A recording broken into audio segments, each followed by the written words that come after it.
ሰላም ቤተሰብ እንዴት ናችሁ? የእንግሊዝ ፕሪሚየር ሊግ በነገው ዕለት ቅዳሜ የሚደረጉ ጨዋታዎችን ለማየት እንሞክራለን።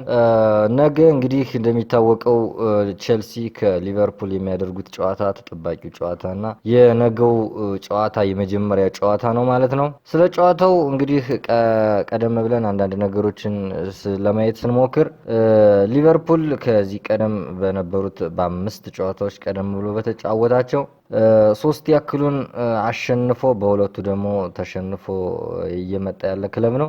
እንግዲህ ሊቬ ከዚህ ቀደም ሲል አምስት ጨዋታዎችን ስንመለከት የቅርብ ጊዜዎችን ሊቨርፑል ከማንቸስተር ዩናይትድ ባደረጉት ጨዋታ 3-2 ተሸንፎ ከሜዳ ወጥቷል። እንግዲህ ባጫወት ሊቨርፑሎች በጣም የተሻሉና ሜዳ ላይ ጥሩ እንቅስቃሴ የሚባል አሳይተው ነበር።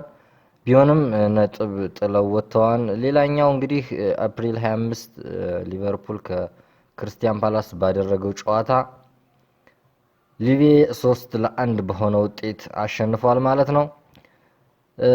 ሊቨርፑል ሌላኛው እንግዲህ አፕሪል 19 ከኤቨርተን ጋር እንደዚሁ ጨዋታ አድርጓለኝ።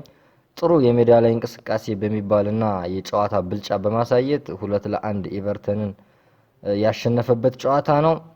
ሌላው እንግዲህ ከፒኤስጂ ጋር ሊቨርፑል አፕሪል 14 ተጫውቶ ነበር። አሁንም የሊቨርፑልን አቋም ስናይ ጥሩ የሚባል እንቅስቃሴ ነበረው። ነገር ግን አሁንም በፒኤስጂ ተሸንፎ ነጥብ ጥሎ ወጥቷል ማለት ነው። ሌላው አምስተኛው የሊቬ ጨዋታን ስንመለከት ከፍልሃም ጋር ያደረገው ጨዋታ አፕሪል 11 2026 ያደረገው ጨዋታ ነው። 2-0 ያው ጥሩ በሚባል እንቅስቃሴ ሙሉ በሙሉ የጨዋታ ብልጫ ወስደው ሊቨርፑሎች አሸንፈዋል ማለት ነው። እንግዲህ ከቼልሲ ጋር ነገ የሚደረገውን ጨዋታ ከዚህ ተነስተን መገመት እንችላለን።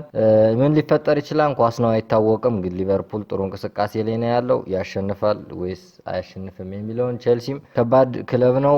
የነበረውን እንቅስቃሴ የቼልሲንም ስንመለከት ከዚህ ቀደም 5 ጨዋታዎችን ያደረገውን ስንመለከት እንግዲህ አክቹአሊ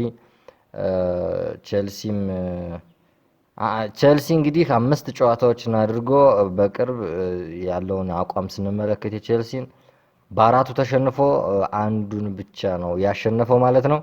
የነገው ጨዋታም እንግዲህ ፈታኝ ይሆንበታል የሚል ግምት አለን።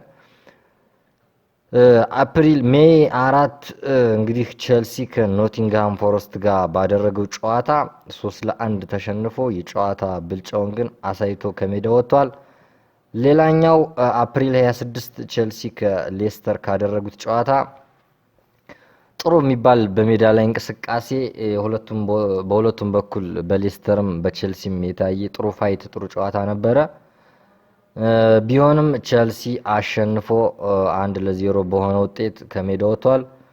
ከብራይተን ጋር በተደረገው ጨዋታ አፕሪል 21 ባደረገው ጨዋታ 3-0 በሆነ ውጤት ተሸንፎ ከሜዳ ወጥቷል ማለት ነው። እንግዲህ አብዛኞችን ከአምስቱ ጨዋታዎች አራቱን ነጥብ የጣለበት ባክግራውንድ ነው የምንመለከት የቼልሲን። ሌላው ከማንቸስተር ዩናይትድ ባደረገው ጨዋታ አሁንም በማንቸስተር ዩናይትድ 1-0 በሆነ ውጤት አፕሪል 18 ተሸንፏል ማለት ነው።